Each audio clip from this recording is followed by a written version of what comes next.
Okay, so as a theorem, we will prove that the real line is connected. So proof. Suppose to the contrary,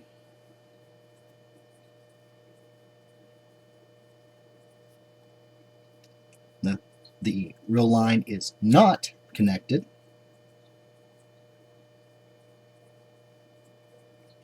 Then there exists a separation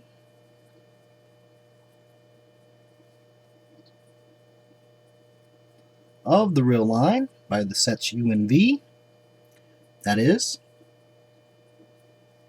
u and v are non-empty, proper,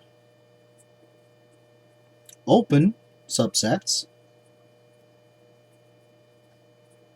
of the reals such that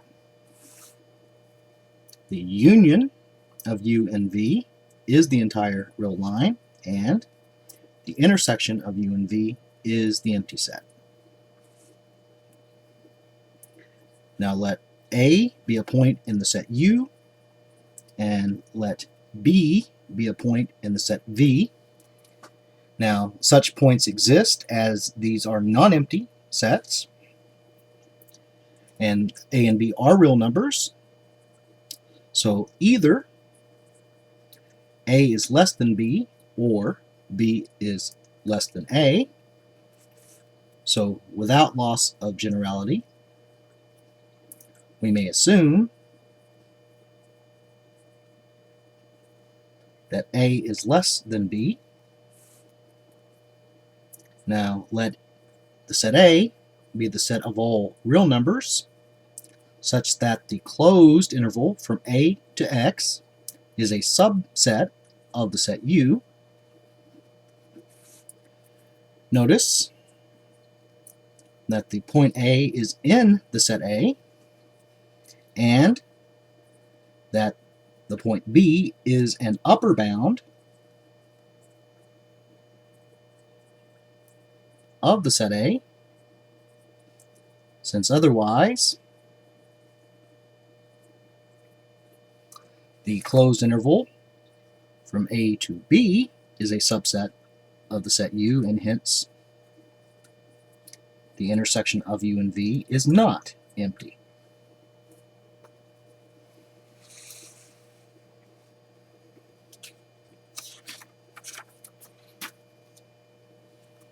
That is,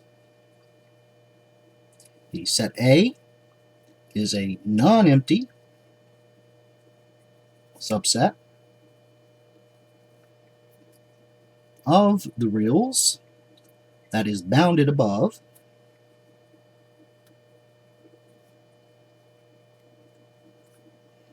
and so by the completeness axiom,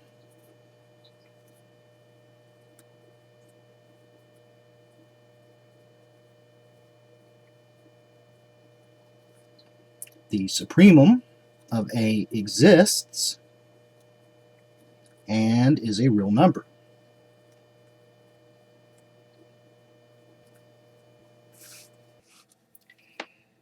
Now, the supremum of A is not in the set U, since otherwise there exists an open interval from A to a real number epsilon, and the standard basis for the reals such that the supremum of A is in this interval, which is a subset of the open set U, where the real number epsilon is strictly less than the number B. That is, the supremum of A is greater than the point A and is less than epsilon, which in turn is less than the real number B, and hence there exists a rational number P such that the supremum of A is less than P, which is less than epsilon, so that the closed interval from A to P is a subset of the set U, In other words, the rational number p is a point in the set A that is greater than the supremum of A, and this contradicts the fact that the supremum of A is an upper bound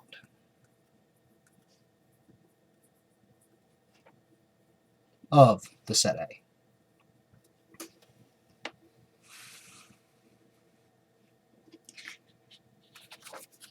Similarly, the supremum of A is not in the set V, since otherwise there exists an open interval from a real number delta to a real number c in the standard basis, such that the supremum of A is in this interval, which is a subset of the open set V, where the real number c is strictly greater than B, since the supremum of A is less than or equal to B. That is, the number delta is strictly less than the supremum of A, which is less than or equal to B, which is strictly less than the real number c.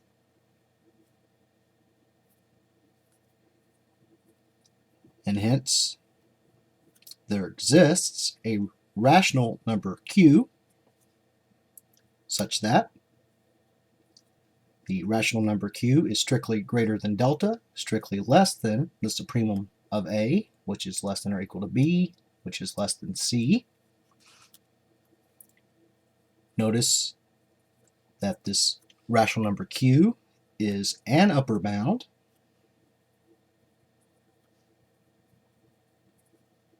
of the set A, since otherwise the closed interval from A to Q is a subset of the set U, and hence the intersection of the set U with the set V is not empty. So notice that Q is an upper bound of the set A, which is less than the supremum of A. So this contradicts the fact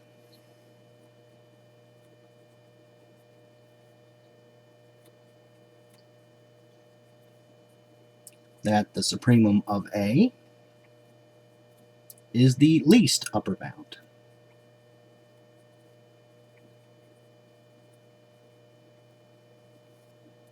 of the set A. And so the supremum of the set A is a real number that is not in the set U and is not in the set V, and hence the union of the set U with the set V is not the entire real line. Therefore, by contradiction,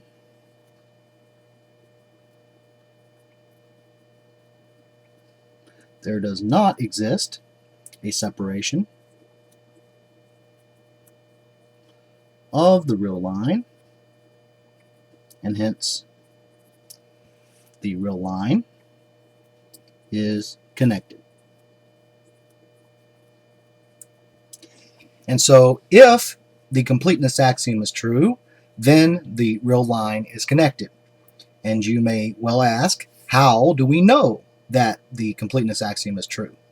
And the answer is that we construct the real numbers from the rational numbers in such a way that the completeness axiom is true, and such a construction is called the completion or a completion of the rationals. And we will look at such a construction immediately after studying the quotient topology and quotient spaces. Okay, so next we will show that the real line is second countable. the standard basis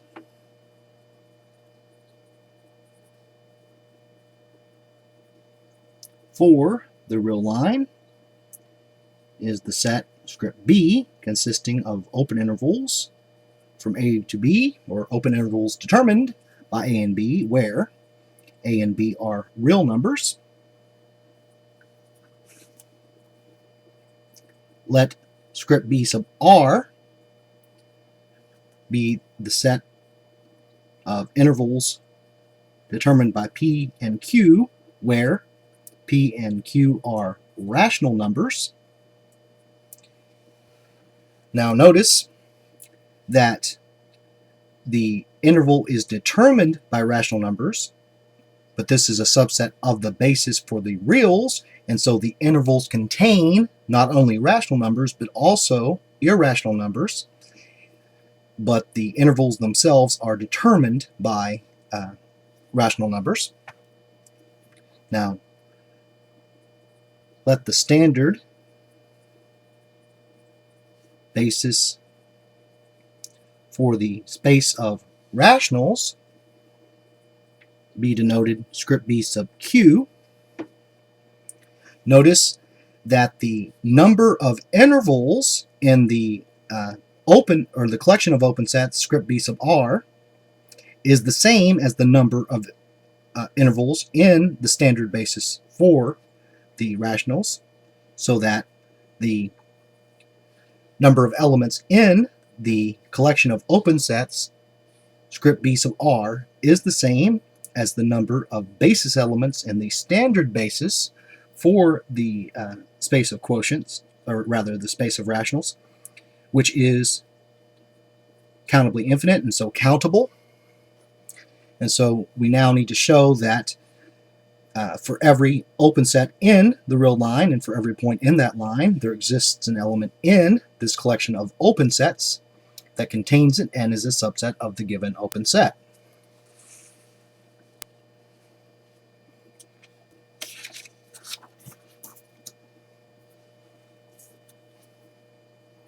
So let U be an open set.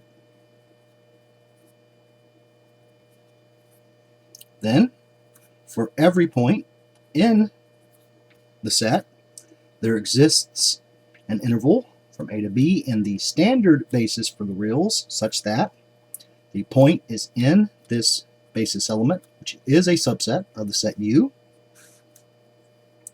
Now, since A is less than X, which is less than B, there exist rational numbers P and Q such that A is less than P, which is less than X, which is less than Q, which is less than B,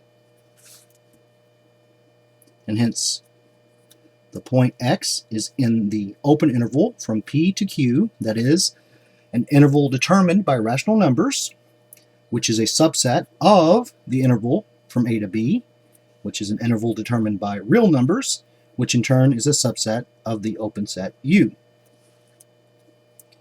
And so for every open set U, and for every point in that set U, there exists an interval in the collection of open sets script B sub R such that the point is in this interval, which is a subset of the set U, and hence this collection of open sets script B sub R is a basis for the real line where this basis is countable, and therefore the real line is second countable. So now we can look at a consolidated table of the properties for the real line. The number of isolated points in the real line is 0. The real line is T2 or Hausdorff. the real line is connected, and the real line is second countable.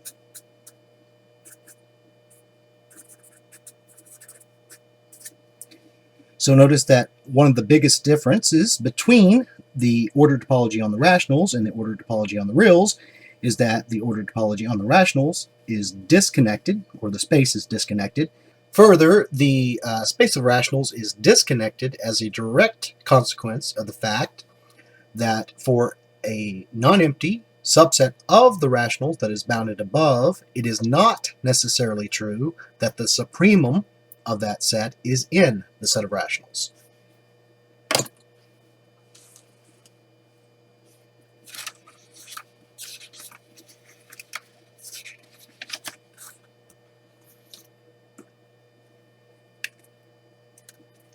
So, new definition. Let the set X together with some topology tau sub X be a topological space.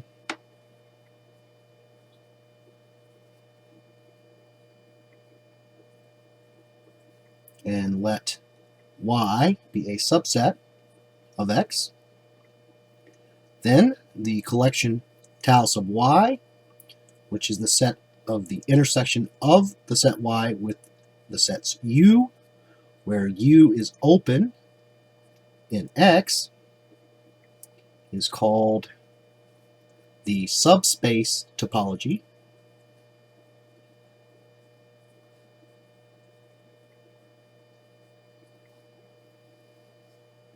On the set Y, and the space consisting of the set Y together with this topology is called a subspace of the space X. And we say that the space Y inherits its topology from the space X, or that the space Y has the topology induced from the ambient topology of X. So as an exercise, show that this collection, tau sub Y, which is the set of the intersection of Y with U, where U is open in X, and Y is a subset of X, is a topology, or satisfies the definition of a topology.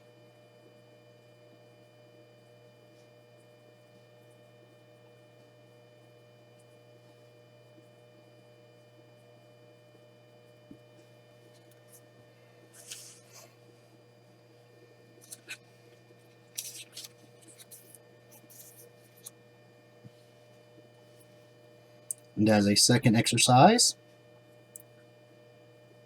show that the order topology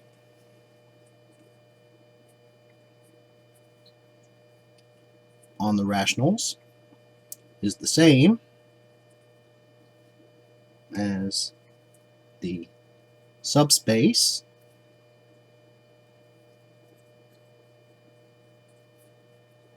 topology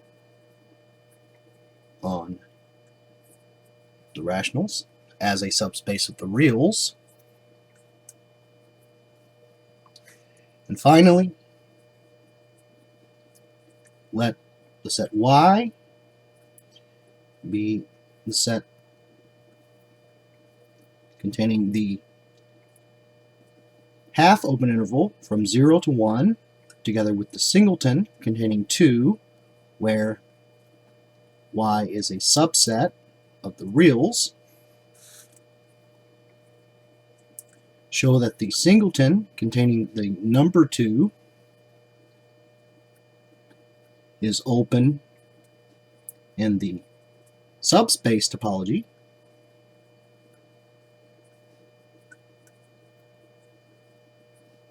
on Y, but is not open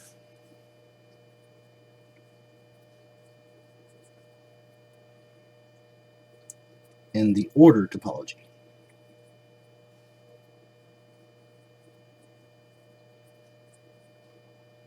on Y. In other words, the subspace topology on Y is distinct from the order topology on Y, whereas for the rationals, the subspace topology is the same as the order topology. Okay, so we'll end here for today. Next time we will continue with subspaces. So I hope you have enjoyed the 14th lecture. Thanks for watching.